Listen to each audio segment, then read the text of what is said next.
hati kami membuka pemikiran kami untuk fokus mendengar pesan-Mu. Layakkan kami tidak layak ini, ampunilah dosa kami, supaya kami menerima penyucian dan berkat-Mu menjadi bagian kami. Dalam nama Tuhan Yesus, Gembala yang agung, kami sudah berdoa. Haleluya.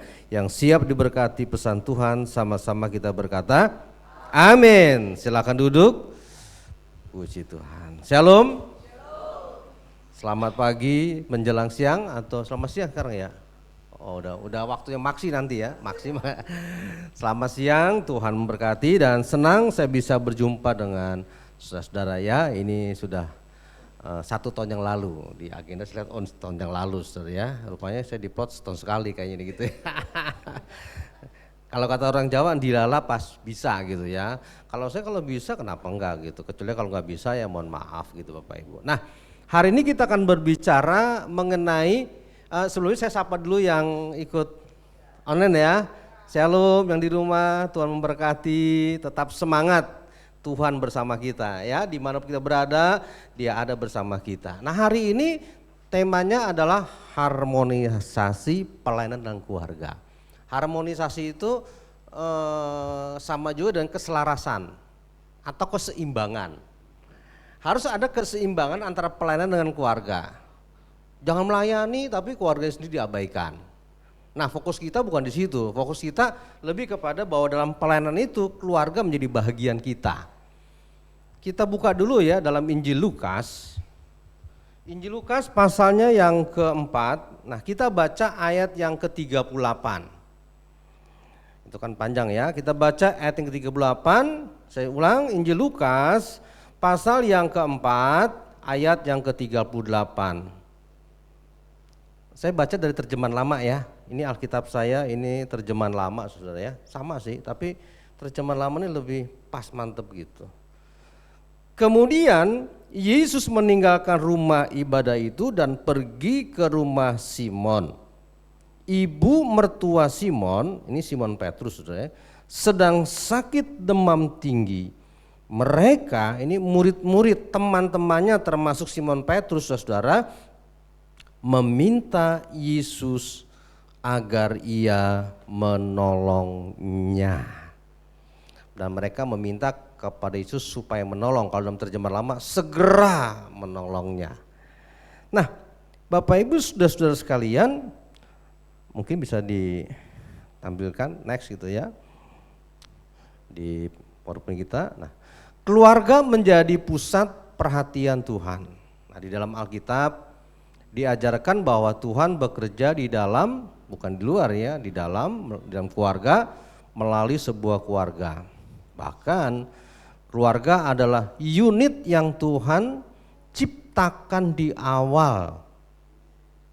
Waktu itu di mana tuh ya di awal ya? Waktu Tuhan menciptakan Adam dan Hawa nih di Taman Mini, Taman Safari apa di mana Bapak? Oh, Taman Eden ya. Saya kira Taman Safari apa Taman Mini saudara ya. Nah, bahkan dikatakan Adam dan Hawa dihadirkan. Nah, Tuhan Yesus juga dalam beberapa kesempatan melakukan karyanya dalam sebuah keluarga. Bapak Ibu saudara-saudara, mungkin dulu pernah nonton film Keluarga Cemara? Pernah ya? Lagunya yang populer bagaimana? Adalah intan berlian. Oh, bukan.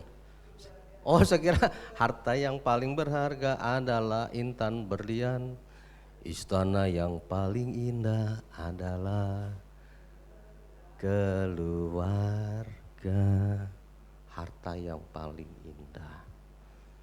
Dunia aja menyikapi keluarga itu sesuatu yang paling amat sangat berharga. Unity dalam keluarga ini menentukan lingkungan. Keluarga berantakan, lingkungan berantakan, waduh, kacau daerah itu. Suami sama istri perang dunia kelima gitu misalnya saudara. Bayangin piring terbang, gak usah di bioskop, di rumah piring terbang itu saudara ya, ember. Kenapa? Kalau rumah tangganya berantakan, waduh. Ada salah seorang pendeta, beliau adalah pendiri gereja Bethel Tabernacle. Ketika GBIS ini pecah ya, Om Ho bikin GBI, maka Bapak Gersom Sutopo ini mendirikan gereja Bethel Tabernacle.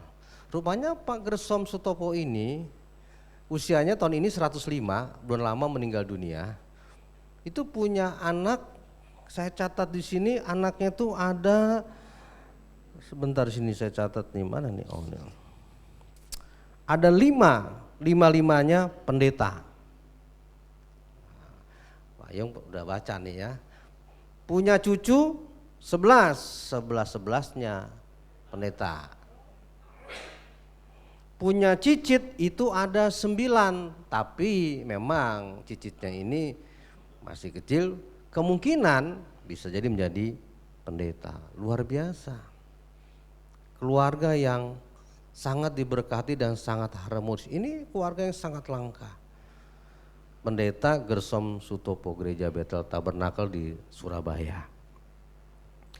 Kenapa? Dia mempunyai juga pandangan keluarga itu sangat berharga. Makanya dalam pelayanan dia nggak melupakan satu sisi yang paling esensi, yaitu keluarga. Termasuk juga Yesus.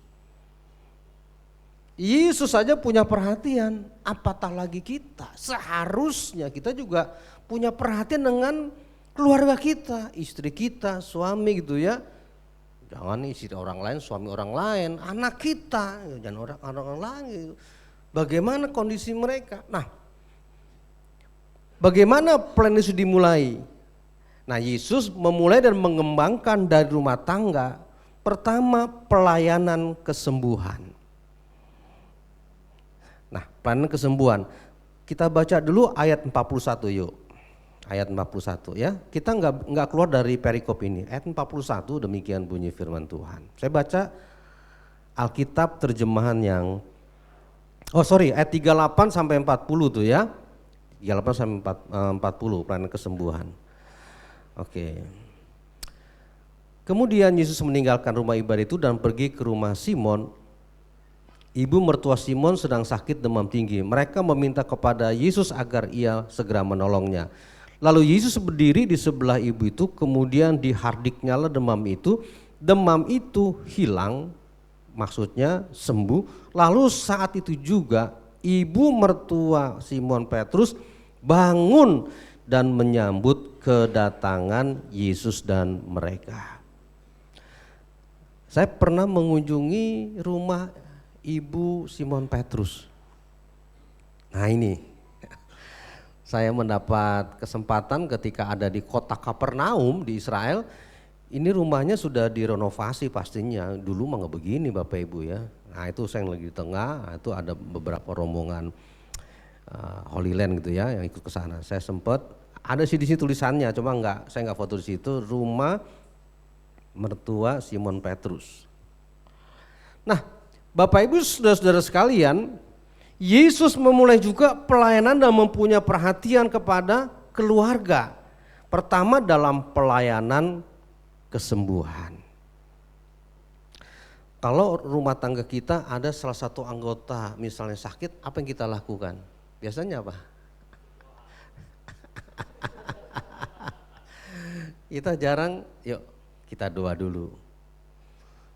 Selesai beribadah, maka Simon Petrus dia tahu mertuanya itu lagi sakit demam. Itu sebabnya Simon Petrus bersama beberapa teman-temannya kemudian mengajak Yesus. Saya percaya yang lebih dulu pasti Simon lah sebagai mantunya gitu kan. Guru, ibu mertua saya lagi demam, please dong yuk datang ke rumah untuk Tuhan sembuhkan. Ibu Petrus nggak bilang, kalau teman-temannya bilang mungkin kalau Petrus yang mungkin nggak kurang punya perhatian, mungkin ketika teman kan mertua lu sakit ya, itu ada Tuhan Yesus tuh, ajak ke rumah lu, siapa tahu ntar ya kan disembuhin Tuhan Yesus. Mager gua tau mager ya, maksudnya ngapain mertua gua cerewet, mertua gua galak, bagian biarin aja gitu ya. Tapi Simon Petrus justru ketika melihat beberapa hari kondisi mertuanya lagi demam, memang nggak disebutin demam berdarah atau apa gitu. Selesai ibadah, kemudian Yesus diajak ke rumahnya. Nah kemudian setelah sampai di rumahnya, pasti keluarga Simon Petrus menyambut, kemudian mengajak ke satu kamar. Nah disitulah ibu mertua Simon Petrus lagi sakit demam. Maka Yesus segera berdoa dan menyembuhkan ibu mertua Petrus. Ya memang saya paling suka baca ayat baca Alkitab yang jadul ya, kalimatnya lebih tepat, jelas, tegas gitu. Segera saudara sekalian. Itu sebabnya Bapak Ibu ketika Simon Petrus mengajak Yesus dalam keluarganya ada yang sakit minta disembuhkan, Yesus tidak menunda, segera datang, segera menyembuhkan. Dan seketika itu juga demamnya hilang. Kita punya sikap seperti Simon Petrus enggak? Ketika ada salah satu keluarga kita menghadapi masalah, apapun masalahnya gitu, atau sedang membutuhkan doa, kita enggak sungkan-sungkan, kita akan terus berdoa. Saya kalau mengunjungi mama saya, 89, hampir 90, 3 bulan ini sudah posisinya nggak bisa. Ya udah di tempat tidur ya, waktu Januari tahun baru masih bisa aja, masih pakai kursi roda gitu.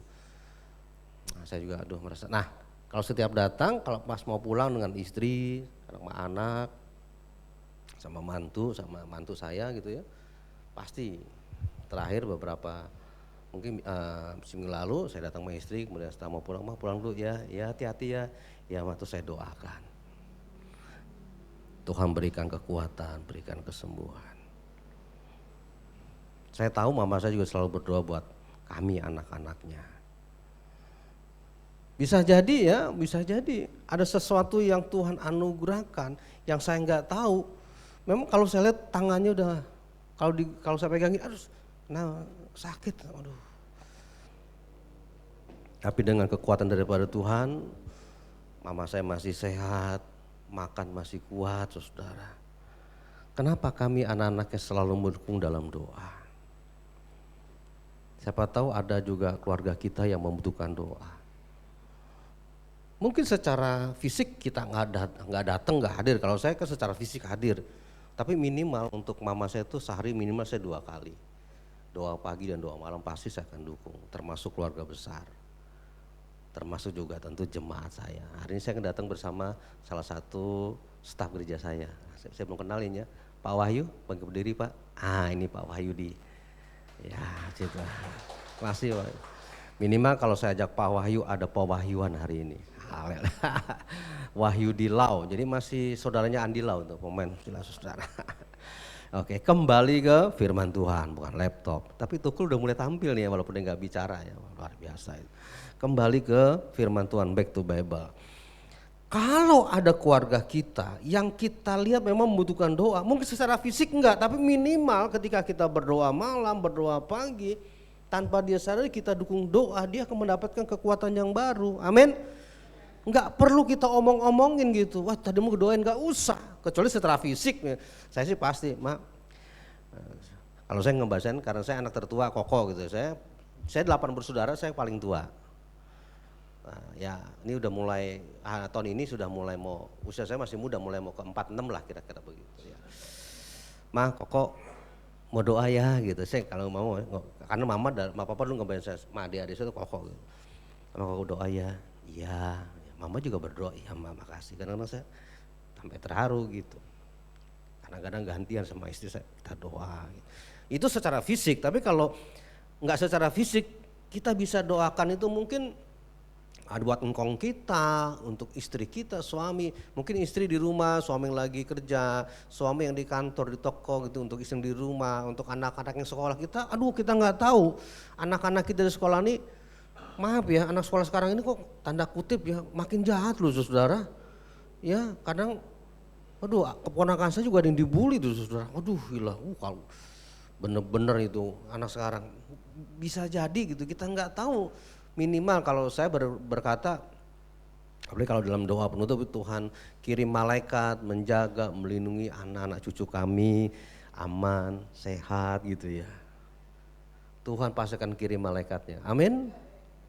Bagaimana iman kita? Yesus memulai dalam pelayanannya ke Unity ini, keluarga. Pelayan kepada keluarga, kesembuhan. Bisa jadi bukan kesembuhan fisik, kesembuhan secara mental. Ada satu tempat setelah saya melayani di salah satu mall, Jakarta Barat. Selesai kebaktian itu pas mau pulang itu ada seorang ayah, kemudian setelah selesai dia doakan tuh buat dua putrinya. Mungkin beda 2 tahun lah apa 3 tahun, enggak beda, dinginnya sama gitu. Dia doakan, terus saya ucapin, wih luar biasa Bapak punya perhatian untuk putri. Iya, saya selalu doakan buat anak saya supaya mereka tuh tetap setia sama Tuhan, luar biasa. Gembalanya bilang, Pak Petrus itu Kapolda lu. Rupanya dia pakai baju sipil sama istrinya, 2 anaknya, di belakang sana ada ajudannya, sipil juga, saya nggak tahu. Ketika saya, wih, artinya walaupun posisi jabatan dia tinggi, tapi bukan Kapolda Jakarta ya, Kapolda di luar, di daerah saya nggak sebutin lah. Sama istrinya itu kalau setiap dia datang ke gereja, dia selalu selesai ibadah mendoakan buat anaknya. Supaya apa? Anaknya dilindungi, ada malaikat yang Tuhan kirim menjaga dan melindunginya. Hari ini kalau mungkin ada Bapak Ibu saudara-saudara yang keluarganya membutuhkan dukung doa, kesembuhan fisik atau kesembuhan mental gitu, tidak ada salahnya saudara bawa dalam doa. Amin. Simon Petrus dia ajak Tuhan Yesus ke rumahnya. Memang nggak diceritakan mertuanya ini cerewet, bawel gitu apa galak. Yang penting dia punya iman, Tuhan sanggup mertuanya dia bawa. Next berikutnya kita baca ya. Nah, hal ini menunjukkan bahwa Yesus menaruh perhatian dan belas kasihan terhadap anggota keluarga yang menderita sakit. Rumah tangga atau keluarga dapat menjadi tempat bagi Tuhan untuk menyatakan demonstrasi kuasa kesembuhan. Jadi jangan abaikan untuk rumah tangga kita ini selalu kita dukung dalam doa. Amin.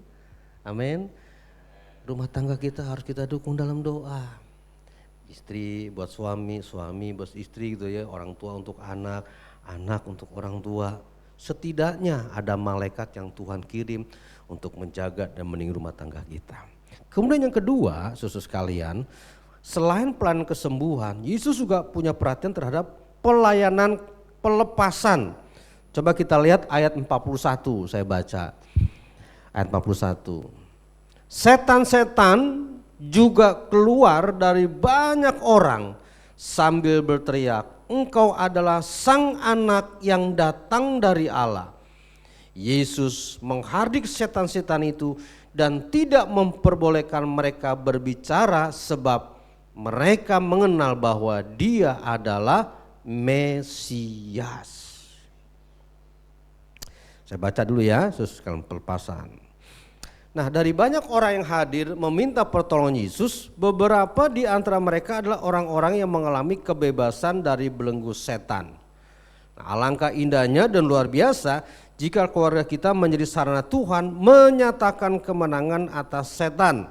Setiap anggotanya memiliki kesadaran dan keberanian mempraktekkan gitu ya, kuasa sebagaimana dijanjikan oleh Tuhan Yesus dalam Markus pasal 16 ayat 17. Nanti sudah bisa baca tuh ya. Jadi Bapak Ibu saudara sekalian, Yesus juga melayani pelayanan pelepasan selain kesembuhan. Saya mau nanya ya, kira-kira ada nggak di sini yang nggak percaya adanya setan? Tolong angkat tangan. Saya mau nanya, ada nggak di sini yang nggak percaya adanya setan? Tolong angkat tangan.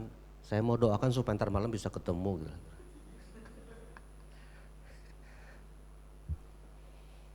Percaya ya? Oh tadi mau nanya ikut sekolah minggu ya? Kalau nggak biar saya mau nanya. Kadang-kadang anak-anak kita ini udah penakut, tapi sering nonton film horor. Aduh, udah pernah aku suka nonton film horor lagi gitu ya. Aduh, pernah ketemu sama setan nggak? Jangan ke sono. Belum pernah ya? Belum pernah ya? Pengen ketemu nggak kira-kira? Saya kasih warning loh sama anak-anak remaja, jangan pernah ikut-ikutan yang jalangkung itu loh. Itu dia diundang, kemudian kalau dia mau pulang, dia minta diantar.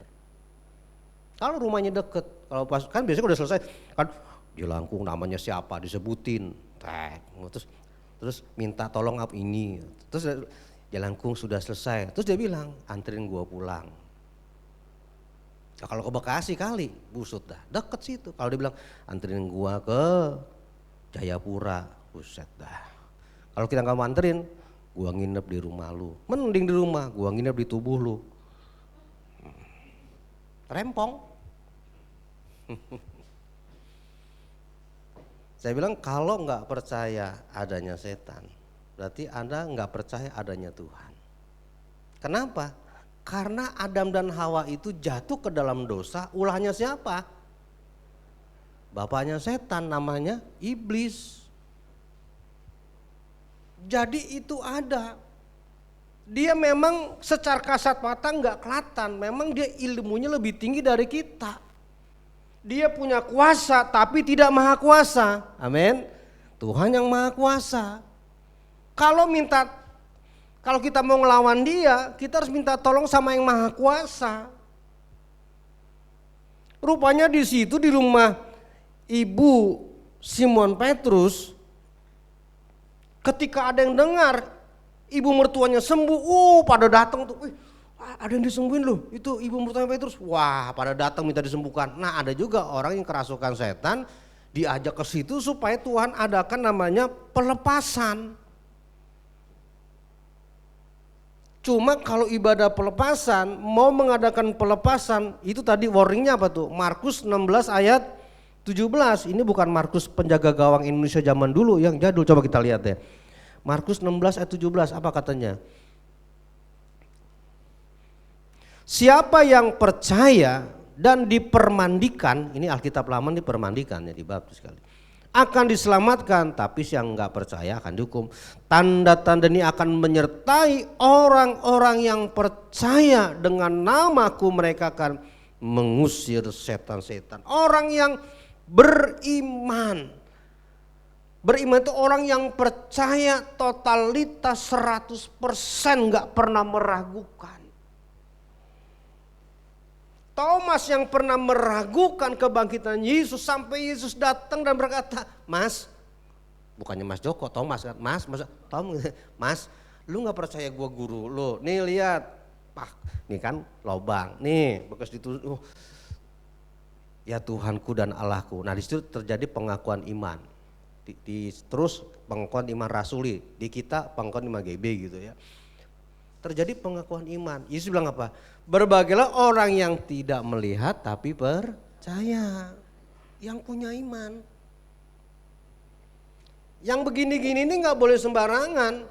Pernah teman saya, ketika ada orang mau lepas jimat di keris, dia pegang itu keris, dia nggak punya iman, masuk itu kena dia. Begini terus dia. Sekarang udah meninggal, orang Papua. Kalau saya sebutin pasti tahu. PDM di GBI. Tapi orang lama itu. 88 PDP dia dulu. Saya PDM 88 waktu itu. Enggak sembarangan.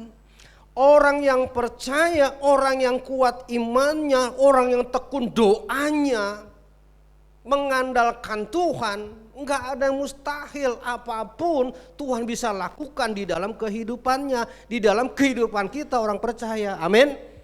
Amin. Saya pernah satu saat, mungkin udah saya saksikan sekali, selesai ibadah WBI, di sini WBI hari apa?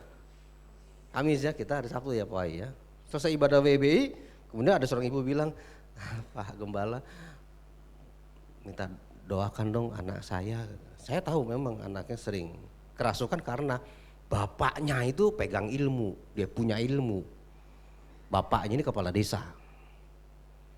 Nah ketika saya datang ke situ mau ke rumahnya aja udah berdiri bulu kuduku tereret gitu lagunya, breng gitu, buduh. Nah, saya bilang udah mana anaknya, duduk di bangku ya, ayo ibu-ibu, karena WBI kan, ibu-ibu yang laki cuma saya. Saya bukan laki-laki, maaf saya pria sejati, beda. Habis ikut kemarin ya, BSK enggak, saya enggak ikut BSK. Saya udah 3 kali soal tingkat nasional udah ikut ya. Oke.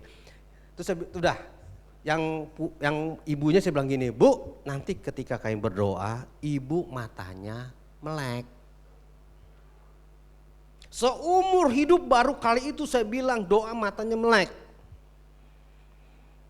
Kan kadang-kadang nanya, emang kalau doa harus merem? Enggak juga merem sih, yang penting hati kita nih kontak sama di atas, tapi ideal sih merem, biar konsen gitu.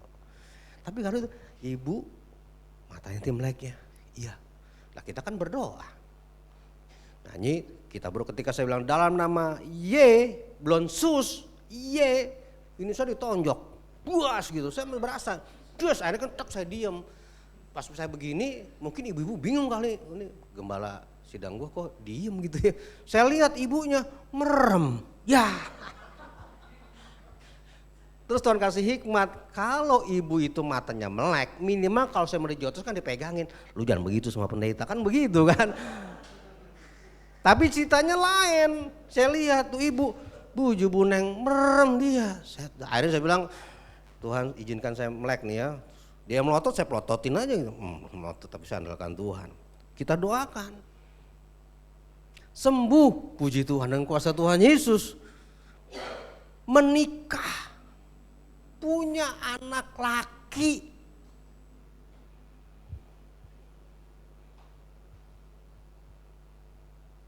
Coba saudara. Baru kali itu, terus kedua pernah saya lagi, nah ini kalau pengalaman kita di gembala begini kan jemaat kagak ngerti. Jemaat mah ngertinya bahwa pendeta harus datang aja. Lah saya baru lagi makan, biasa kita makan sistem ceker ayam, cocol gitu kan, nggak pakai sendok. Lagi baru bapak makan enak, soalnya nasinya ini apa namanya makanannya kering, nggak basah. Kalau basah kan diiup, kalau saya rasa mah diiup, istilahnya. Ya, kering gitu kan nasi tempe sama pas lagi makan tiba-tiba di depan kata-kata terus istri saya ada apa? Ini anak saya kerasukan, udah ada paranormal, cuma katanya kok nggak bisa paranormalnya, Pak Pendeta aja dah kata begitu. Terus jadi kayak dukun saudara saya. Terus istri bilang, itu gimana? Gini itu dia suruh pulang, ntar kita ke sana dah. Terus kata Pak Pendeta suruh pulang dulu dah nanti Pak Pendeta sama saya kesana kata istri saya. Terus akhirnya itu nasi, ya udah saya taruh dulu dah. Emang ketika sudah selesai mangkak gitu, atau mangkak ya. Ke sana terus mana terus anak yang nangis kita berdoa ya ada paranormal ya kita doakan pakai nama Tuhan Yesus sembuh. Pas pulang saya mau lanjut makan ya udah mangkrak. Wah banyak cerita kalau kita gembala ya tengah malam lah digedor-gedor ini mau doa. Berat gembala sidang. Tapi itu uniknya kita sebagai gembala seperti itu. Tapi satu hal, kalau melayani pelan pelepasan gini saudara, itu nggak bisa main. Tadi Alkitab bilang apa kata Markus? Harus orang yang percaya. Terakhir, saya punya teman, dia mantan preman. Terus kemudian dia bertobat ketika ayah saya jadi gembala, tuh saya kan melangsungkan apa saya juga, Pak Lewi. Nah, mantan preman ini dia orangnya besar kayak Roy Martin gitu. Satu saat dia ajak temennya yang belum bertobat, paranormal. Terus dia bilang, nih di depan gua pendeta, kira-kira apa yang lu lihat? Nah terus paranormal ini yang juga mantan preman dia bilang, ada orang berjubah putih yang punya kuasa luar biasa hebatnya. Dia bisa juga lihat. Tepuk tangan buat Yesus dulu ya. Jadi paranormal ini mengakui bahwa pendeta ini itu ada jubah putih yang mengawal punya kuasa yang dahsyat luar biasa. Tapi ini pendeta nggak sembarang pendeta. Maaf kalau saya tanya, ada yang pernah atau sering baca komik wayang, nonton wayang? Wah kayaknya nang kene ya kepriwe iki ya. Ono wong Jawa nang kene ya ora. Ini bahasa Yunina sebanyak Yunani. Itu dalam pewayangan ada nama pendeta namanya pendeta Durno. Pendeta sesat, menyesatkan, itu kan antara Pandawa dan Kurawa. Itu jadi apa namanya ya, sering bikin orang berantem begitu, pendeta nggak bener gitu. Tentunya ini saya kenal sih, udah meninggal juga itu, ada gembala situ. Pendeta ini yang penuh urapan, hidupnya memang penuh kudusan. Ada orang baju putih yang menjaga, melindungi. Saya lebih diperteguh waktu itu malah. Saya pun pernah belajar ilmu kungfu. Saya dulu karena terinspirasi sama Bruce Lee aja itu dulu saya. Era tahun 71 dulu tuh karena Bruce Lee, Enter the Dragon, The First of Fury. Wah hafal tuh. Enter the Dragon saya nonton di Wonosobo sampai di Palembang. Sampai di Palembang saya tuh tahun 73, 74. Nonton juga saudara. Latihan kungfu dari saya dilatih sampai saya melatih jadi pelatih. Nah ketika saya mau diisi ilmu, saya udah menguasai 2 senjata tuh, double stick sama toya tuh. Wah ketika mau diisi ilmu kebal, nah itu saya nggak mau karena saya sudah melayani. Oh kalau saya dulu mau, saya bukan pendeta sekarang. Iya, jadi saya tahu persis dan saya pernah didatangin ketika di seminari, saya akhirnya masuk seminari kan, pernah didatangin. Sebetulnya bukan saya, di asrama itu kan, itu ada 15, ada 16 orang. Nah saya deket jendela lantai 3 tuh. Yang didatengin sebelah saya ini. Yang juga baru bertobat, dari depan pintu datang gitu ya, pokoknya nggak ada wajahnya, pokoknya wah rambutnya betul, fokusnya ke sebelah saya. Pas deket di sini dia berhenti, ngeliatin saya, langsung, wis gitu kan, langsung gitu, aduh gitu ya, makin deket, waduh, langsung saya ingat ayat. Sama saya juga teriak lagi, dalam nama Ye, langsung mulutnya ditekep, set begini, ditekep, nggak bisa bersuara. Saya ingat tuh belajar ilmu dalam waktu di bela diri kungfu. Akhirnya saya ambil nafas pelan-pelan, akhirnya saya minta kekuatan tuh, saya teriak, Yesus. Semua yang di asrama bangun saudara. Kenapa saya cerita? Oh iya memang kalau di asrama Petamburan, itu kan asrama Petamburan itu kan dulu kan bawahnya apa, kuburan. Digali. Jadi kalau malam itu ada bletak, cuma kepala doang. Itu Om Mesak almarhum tuh yang pernah cerita juga. Kadang-kadang ada badan, kepala enggak.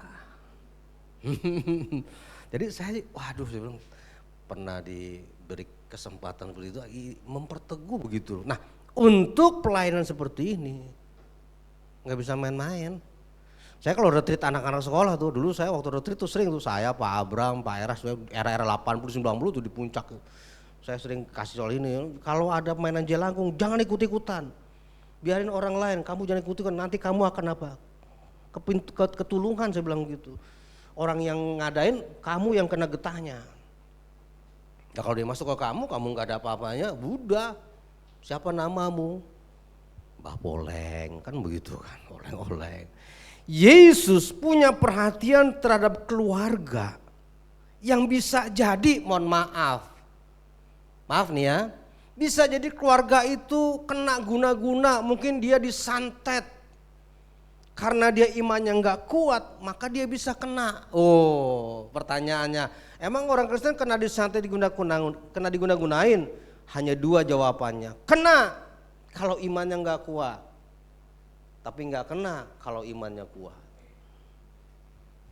Perteguh iman saudara. Oke. Yang terakhir saudara, Yesus bukan hanya punya perhatian dalam keluarga, pelayanan kesembuhan, pelayanan pelepasan, tapi juga pelayanan penginjilan. Oke, saya baca ya. Kita harus menginjil. Nah, tujuan utama kedatangan Yesus adalah untuk menyatakan Injil Kerajaan Allah. Untuk itulah dia diutus oleh Bapaknya. Bukan hanya kesembuhan fisik dan kelepasan dari kuasa setan yang dikerjakannya, tetapi yang lebih utama adalah keselamatan jiwa-jiwa dari hukuman kekal di neraka. Biarlah rumah tangga kita menjadi sarana Tuhan sebagai rumah kesaksian, di mana berita Injil Kerajaan terpancar dan diterima orang-orang yang ada di dalam dan sekitarnya. Jadi Bapak Ibu saudara-saudara sekalian, kita pun punya tugas. Keluarga kita yang belum mengenal Yesus, kita perlu juga setidaknya berbicara tentang kabar keselamatan. Di dalam nama Yesus ada keselamatan. Mama saya punya cici, saya panggilnya Sai. Mama saya kebanyakan dari Buddha. Nah, setiap saya belajar ilmu kungfu di Tanah Abang, saya sebutin di Tere Tanah Abang dulu ya. Namanya kalau sebutin mungkin kenal, saya kayak masyarakat. Itu saya selalu mampir. Kalau saya mampir, pertanyaan yang pertama dibilang adalah, lu belum makan kan? Lu makan yang ini, yang ono jangan, itu udah disembayangin, lu jangan makan. Tahu dia. Nah, terus setiap saya mau bersaksi pasti Sai itu Bude, kalau orang Jawa Bude. Bude saya, Sai itu bilang begini, lu nggak usah ngomong soal Yesus Kristus. Nanti kalau gua mau gue jadi Kristen, tenang aja. Lu usah ngomong lah. Jadi belum saya ngomong udah tahu. Belum saya ngomong, udah lu usah ngomong, lu makan lu dah. No yang no ya, yang no jangan, udah sembayangin. Dalam arti dia tahu juga dia sembayangin nggak boleh makan. Tahu dia gitu. Kalau saya mau ngomong tentang Yesus gitu kan, hanya udah lu jangan, lu makan aja lah, nggak usah ngomong, nanti kalau gue mau Kristen gue jadi Kristen, kata gitu. Tapi dari situ benih saya tabur. Sekarang mereka sekeluarga ikut Tuhan Yesus loh. Dan cucunya jadi pendeta. Keluaran Petamburan, tapi sinodenya bukan GBI. Dia sinode dari gereja Tionghoa apa tuh yang di Bandung dekat Parubin. Waktu saya ngajar di Parubin, nah ini sepupu saya bilang itu anak gue, biasa kalau ini ngobrol dulu anak gue tuh, tas saya telepon supaya nemuin lu gitu. Nggak usah deh, gue lagi sibuk nih ngajar. Jadi nggak cuma sekeluarga, cucunya pun sekarang menjadi pendeta. Dalam hati benih yang saya tabur mungkin nggak cukup 1 tahun 2 tahun, bisa 10 tahun 20 tahun, tapi rupanya itu benih tumbuh. Terus sekarang dia lebih ini loh, wah apa ya, bukan kalau ekstrim itu kayaknya konotasinya negatif. Lebih giat saudara sekalian. Kadang dia banggakan. Artinya bisa jadi sekarang belum tumbuh itu benih, tapi kita harus tetap bersaksi. Penginjilan kan seperti itu. Dengan demikian orang mengenal, nah tergantung. Terakhir, ada jemaat saya sudah meninggal juga. Itu profesinya tukang pijit. Tukang pijit. Setiap dia mijit atau dia setiap ngerok, dia orang yang hamil atau yang kesleo gitu, dia selalu bersaksi. Bahkan kalau sering yang disembuhkan gitu ya, yang terkilir apa disitu, wah hebat ya, namanya wah hebat wah ya, oh yang hebat bukan wah, yang hebat tuh hebatnya Tuhan Yesus. Siapa wah Tuhan Yesus, dia ngomong bersaksi loh. Dalam hati ini saya, gila gua kalah lo sama si Wah lo, gua nggak bisa begitu amat deh. Wah hebat ya pijitannya, wah cepet sembuh kita lo, ini terkira udah, wah yang hebatnya bukan wah itu mah Tuhan Yesus itu. Dia cerita sama saya kalau saya lagi saya minta pijit dulu gitu ya, wah pijit dong ya nanti ya jam berapa gini gitu. Nah iya aduh saya kalau lagi mijit orang-orang bilang wah hebat, saya bilang aja oh yang hebat teh Tuhan Yesus. Nah, terus mereka nanya tuh, terus gimana wah? Ya wah jelasin lah, Tuhan Yesus itu juru selamat. Lu gue tapi masuk saudara. Dalam hati kalah juga gue yang punya ilmu gitu. Orang sederhana Tuhan pakai luar biasa karena apa? Dia punya iman yang kuat dan itu bisa benih yang ditabur bertumbuh dari mereka mengenal Tuhan Yesus. Ada misi juga yang Tuhan kerjakan saudara sekalian, bahwa kita jangan lupa juga sebetulnya memberitakan kabar Injil. Bisa jadi nggak khotbah, nggak lewat khotbah gitu ya, nggak lewat membacakan Alkitab, tapi minimal lewat musik bisa. Saya kalau dulu kalau ngajar tuh kalau lagi waktu istirahat itu saya nyanyi lagu-lagu rohani gitu. Aku ingin selalu berada di dinana. Terus lagunya hebat ya. Terus dong, terus nyanyi. Dalam hati lu nggak tahu tuh lagu rohani kan. Dari situ bisa tumbuh benih dan akhirnya mereka mulai bertanya. Saya pernah dulu ya saya ngajar tuh ada 3 anak yang dari pesantren kemudian dia Pak saya boleh nanya nggak Pak, kenapa? Terus dia tengok-tengok, oh ya cari tempat yang aman, oke. Nah, satu tempat, kemudian gimana? Iya kalau di pesantren saya diajarkan Kristen Allahnya 3, ada Bapa, ada Anak, terus Roh Kudus itu apa? Emaknya. Kayak sidul dong sekeluarga, sidul kan gitu, anak, emak, anak, bapak, emak. Saya jelasin, saya kasih penjelasan tentang Tritunggal, baru oh kalau gitu berbeda Pak ya cukup kamu tahu. Setidaknya kamu sudah punya bekal, kamu bisa meluruskan, menginformasikan Kristen Allahnya cuma 1, tapi pribadinya 3. Paling gampang aja kalau saya paling gampang gini, saya kalau di rumah sama istri dipanggil apa? Suami, ya kan? Sama anak, papa. Kalau sama murid, guru. Kan nggak mungkin dong kalau nih misalnya anak di sekolah manggil saya bukannya Pak Guru tapi suami saya datang, lucu kan? Menempatkan kalimat posisi yang tepat. Ketika di sekolah anak-anak bilang Pak Guru, Pak Dosen. Kalau di pihak keluarga istri, oh suami saya. Kalau anak-anak, papa saya. Kan nggak mungkin dong kalau misalnya posisi saya di rumah istri bilang, halo Pak Guru. Pak Guru gitu kan. Memposisikan Bapak, Anak, Roh Kudus itu bagaimana? Itu 3 pribadi tapi tetap Allah. Sebagai suami, sebagai Pak Guru, dosen atau sebagai papa, Petrus legowonya berapa? Petrus legowonya berapa? 1, 3 pribadi. Nah dengan demikian mereka oh gitu ya, saya berharap mereka bisa meluruskan hal ini, sudah lama saudara. Bapak Ibu saudara, bagaimana kita bisa melakukan 3 pelayanan ini, pelayanan kesembuhan, pelepasan, yang terakhir apa tadi? Penginjilan. Kuncinya hanya 1. Mari kita lihat dan kita tutup ya, setelah kita akan nyanyi satu pujian. Lukas pasal 4 ayat 1a. Nah Lukas pasal 4 ayat 1a. Coba ya. Yesus yang penuh dengan Roh Kudus. Yesus yang full. Penuh apa?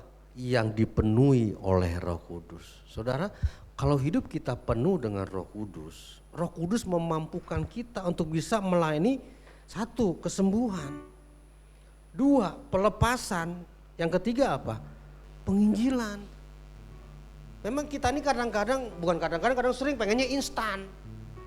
Saya juga dulu, saya kok udah sampai saya selesai tuh ilmu kungfu berapa tahun, saya 8 tahun baru gitu ya.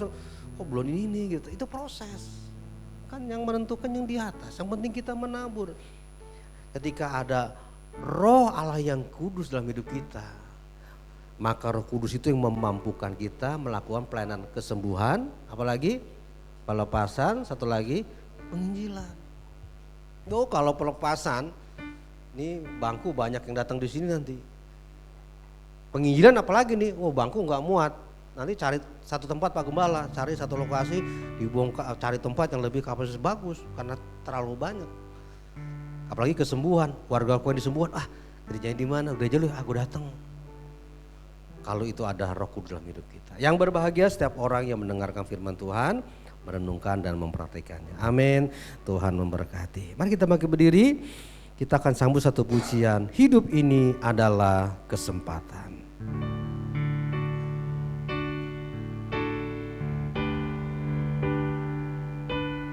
Hidup ini adalah kesempatan. Hidup ini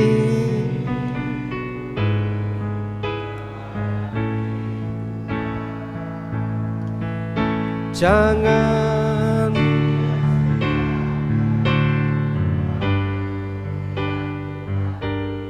hidup ini hanya sementara. Hidup ini kesempatan.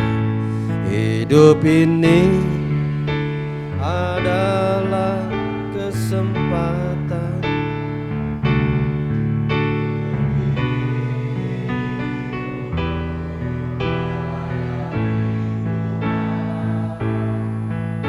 Jangan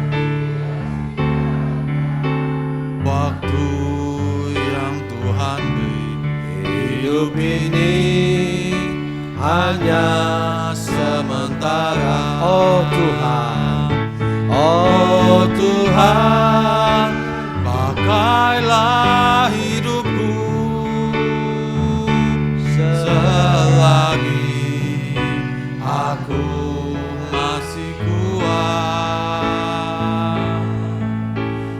Bila saatnya nanti ku tak berdaya lagi, hidup ini sudah jadi berkat. Oh Tuhan, Oh Tuhan, pakailah hidupku selagi aku masih kuat.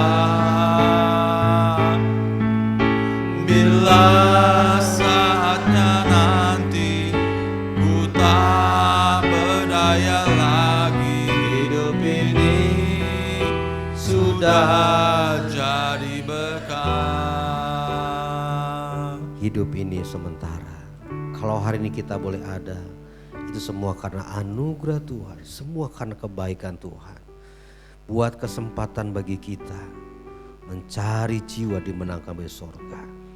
Cari kesempatan untuk bisa melayani kesembuhan untuk keluarga yang membutuhkan, bahkan pelepasan. Syaratnya kita harus hidup dengan penuh Roh Kudus. Undang Roh yang Kudus itu. Ketika dia ada, kita akan dimampukan. Bahkan kita menjadi berkat bagi keluarga kita, rumah tangga kita. Nyanyikan lagu ini sekali lagi. Setelah itu saya serahkan kepada Bapak Gembala.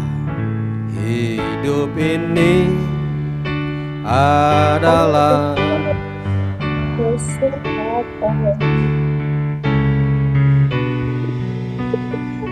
untuk